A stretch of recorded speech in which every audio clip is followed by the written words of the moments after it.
Forbes baru saja merilis daftar orang terkaya di dunia tahun 2020. Media bisnis dan finansial asal Amerika ini mengeluarkan daftar tersebut pada tanggal 7 April 2020.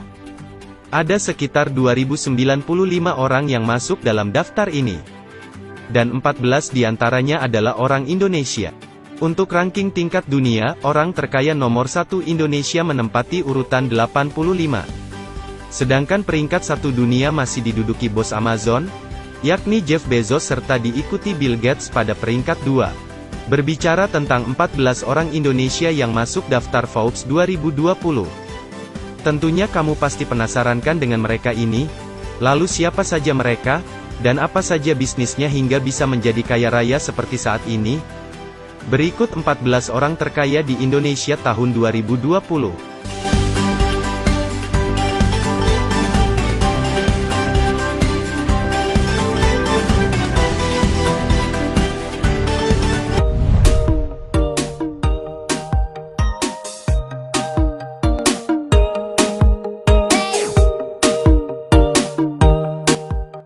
Dimulai dari posisi 14, orang terkaya Indonesia yang menempati posisi ini adalah Lau Tak Wong. Pria ini memiliki harta 1,1 miliar dolar atau setara 17,6 triliun rupiah. Ia adalah pendiri dari Bayan Resource, salah satu perusahaan yang bergerak di sektor tambang batu bara. Lau Tak Wong dilahirkan di Singapura pada tanggal 17 April tahun 1948. Kemudian pada tahun 1972 ia mengadu nasib dan pindah ke Indonesia. Pada tahun 1992, Lau Tak Wong resmi berganti kewarganegaraan menjadi warga negara Indonesia.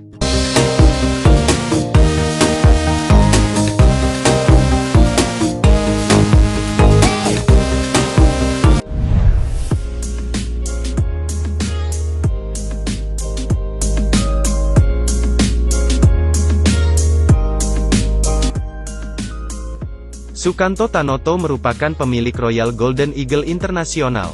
Perusahaan ini bergerak di banyak sektor bisnis, yang diantaranya adalah bisnis kelapa sawit, bisnis pengolahan bubur kayu dan kertas, serta bisnis di sektor energi. Kekayaan Sukanto mencapai 1,2 miliar dolar atau setara 19,2 triliun rupiah. Sukanto Tanoto lahir di Medan pada tanggal 25 Desember tahun 1949. Ayahnya merupakan seorang imigran yang berasal dari Tiongkok tahun 1966. Di masa kecil ia terpaksa harus putus sekolah. Sebab sekolahannya ditutup oleh pemerintahan zaman Orde Baru. Ia berasal dari keluarga yang tidak mampu. Namun kini masuk jajaran orang dengan harta terbanyak di Indonesia.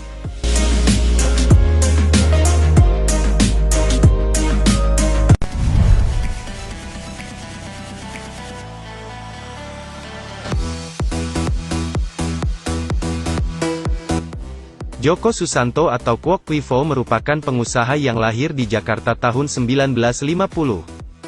Ia adalah pemilik grup Alfamart. Dengan gerai Alfamart mencapai 13.000 lebih di seluruh Indonesia.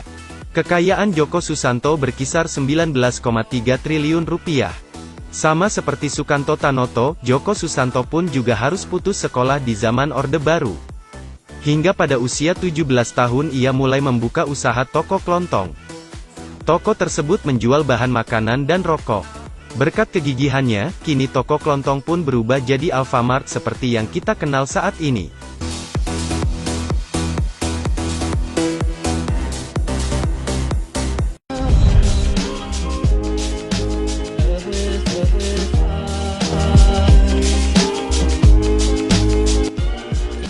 Theodore Permadi Rahmat atau juga dikenal dengan nama Oi Giok Eng, merupakan pria kelahiran Majalengka tahun 1943.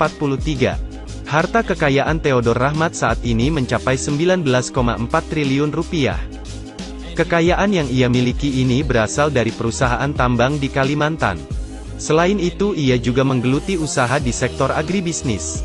Theodore Rahmat dulunya adalah seorang sales. Ia bekerja sebagai sales mobil di PT Astra milik pamannya yang bernama Chia Kian Leong, atau yang lebih dikenal dengan William Suryajaya. Berkat prestasinya yang gemilang sebagai sales, jabatannya pun terus menanjak hingga menjadi presiden komisaris di PT Astra. Selepas dari Astra ia mendirikan perusahaan sendiri hingga sampai sekarang.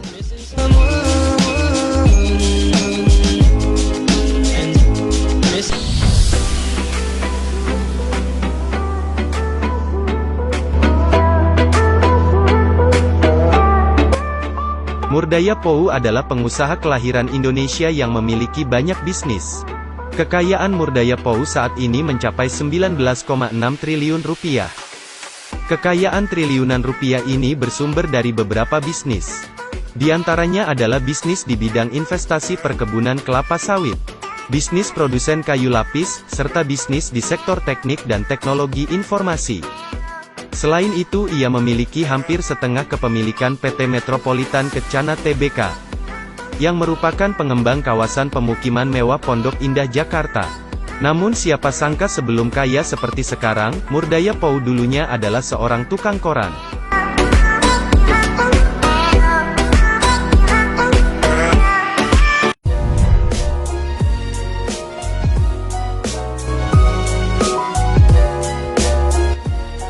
Peter Sondah adalah pria kelahiran Manado tanggal 23 Juli tahun 1953. Ayahnya adalah seorang pengusaha ekspor kayu dan minyak.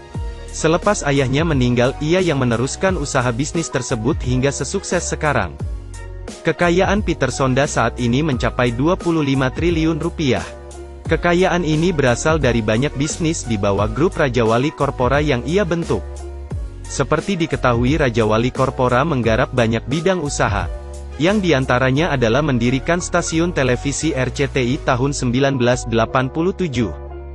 membentuk perusahaan Taksi Express Group tahun 1989, mengakuisisi perusahaan Rokok Bentul Group tahun 1991, mendirikan XL tahun 1995, mengakuisisi Four Seasons Hotel Jakarta tahun 2011, mendirikan Raja Wali Televisi atau lebih dikenal RTV, serta membangun Langkawi International Convention Center di Malaysia.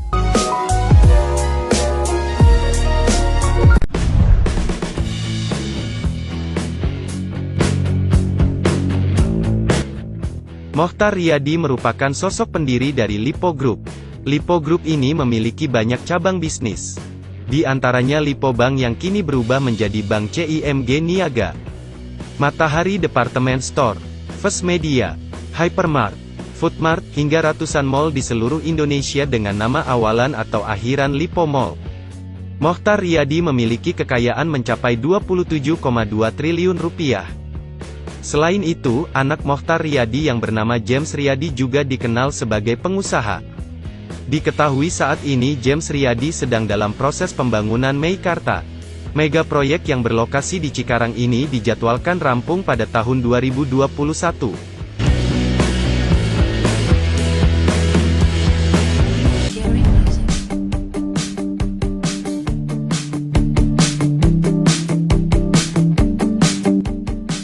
Martua Sitorus atau dikenal juga dengan Tio Seng Hap adalah seorang pengusaha Indonesia. Ia bersama dengan Kwok Hon Hong mendirikan perusahaan Wilmar International. Perusahaan ini bergerak di bidang perkebunan dan pengolahan minyak sawit mentah. Harta kekayaan Martua Sitorus mencapai 28,8 triliun rupiah. Wilmar International juga bekerja sama dengan perusahaan Amerika, di mana kerjasama ini dalam bentuk penjualan makanan di China. Selain itu, ia juga mengakuisisi perusahaan tambang batu bara di Australia yakni Whitehaven Coal Ltd. Meski sudah kaya raya, namun semasa remaja Martua Sitorus pernah menjadi pedagang udang di pasar tradisional.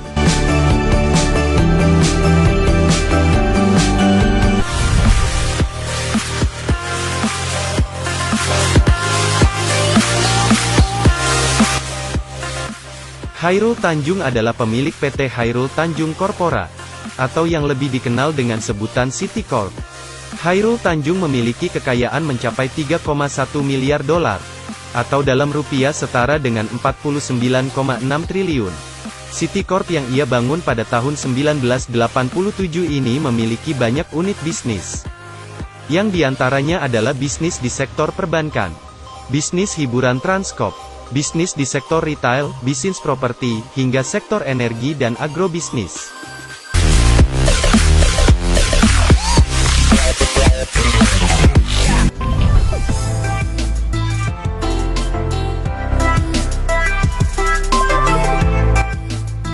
Prayogo Pangestu lahir dengan nama Pang Jumpen di Sambas, Kalimantan Barat tahun 1944. Ia menduduki posisi 5 orang terkaya Indonesia. Dengan harta 3,5 miliar dolar atau setara 56 triliun rupiah.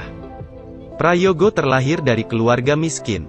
Tak heran masa mudanya pernah menjadi supir angkutan umum di Jakarta. Saat menjadi supir inilah dia mengenal pengusaha kayu asal Malaysia bernama Bung Sun On. Dari sinilah dimulai perjalanan suksesnya. Dia diajak bekerja di perusahaan tersebut hingga bertahun-tahun. Prestasinya yang bagus membuat Prayogo perlahan naik jabatan hingga menjadi general manager. Ia menduduki posisi general manager hanya 1 tahun, setelah itu Prayogo memutuskan keluar. Dengan uang pinjaman dari Bank BRI, ia membeli CV Pacific Lumber yang kini berubah nama menjadi PT Barito Pacific. Seperti diketahui, Barito Pacific bergerak di beberapa sektor bisnis, yang diantaranya bisnis bidang petrokimia, bisnis pengolahan minyak kelapa sawit mentah atau CPO, bisnis properti, serta bisnis di bidang pengolahan kayu.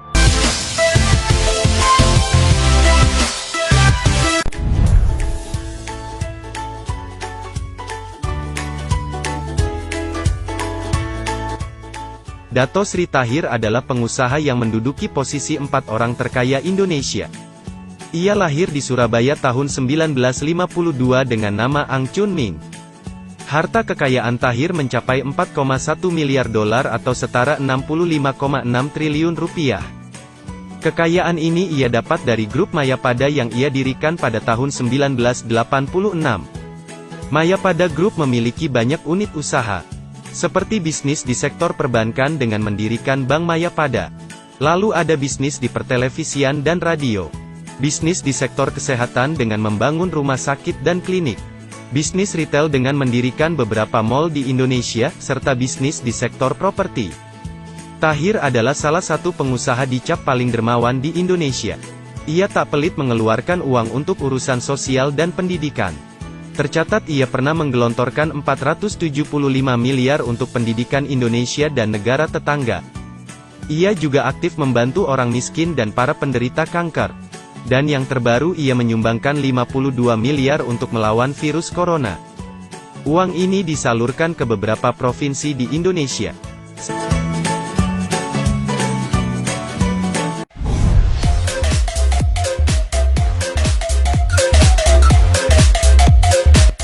Sri Prakas Lohia merupakan pria keturunan India yang kini mengisi posisi 3 terkaya di Indonesia.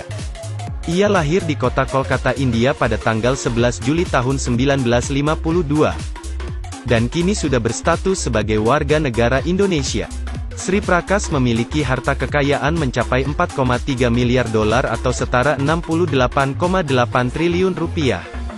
Sri Prakas Lohia adalah pemilik dari Indorama Corporation. Indorama Corporation adalah perusahaan skala dunia yang memproduksi polyolefin, benang pintal, serat polister, filamen, kain, dan sarung tangan medis. Bahkan Indorama mengekspor polyolefin ke lebih dari 90 negara di dunia, yang menjadikannya sebagai salah satu produsen polyolefin terbesar di dunia. Polyolefin sendiri merupakan salah satu bahan campuran untuk pembuatan plastik.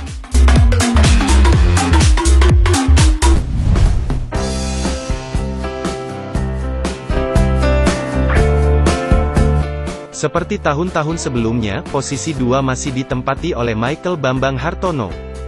Dengan total kekayaan mencapai 13 miliar dolar atau setara dengan 208 triliun rupiah.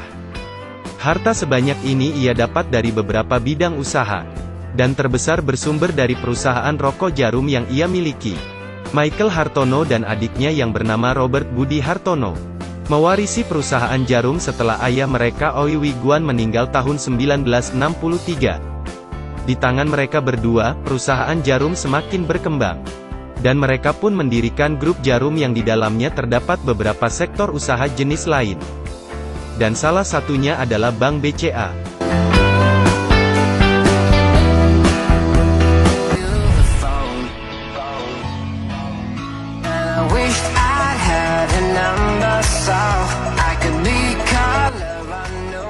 Robert Budi Hartono atau yang memiliki nama asli Oi Hawi Chong. merupakan jawara yang menempati urutan pertama orang terkaya di Indonesia. Posisi ini telah ia tempati selama 11 tahun tanpa tergantikan. Harta kekayaan yang ia miliki berkisar 13,6 miliar dolar atau setara dengan 217,6 triliun. Sama seperti kakaknya, penghasilan terbesar Rudy Hartono bersumber dari bisnis rokok dan Bank BCA. Selain itu, sumber pendapatan lainnya berasal dari perkebunan sawit dengan luas 65.000 hektar di Kalimantan. Usaha di bidang elektronik dengan membangun perusahaan Polytron. Tak hanya itu, Rudy Hartono juga memiliki bisnis usaha di bidang properti dan hotel.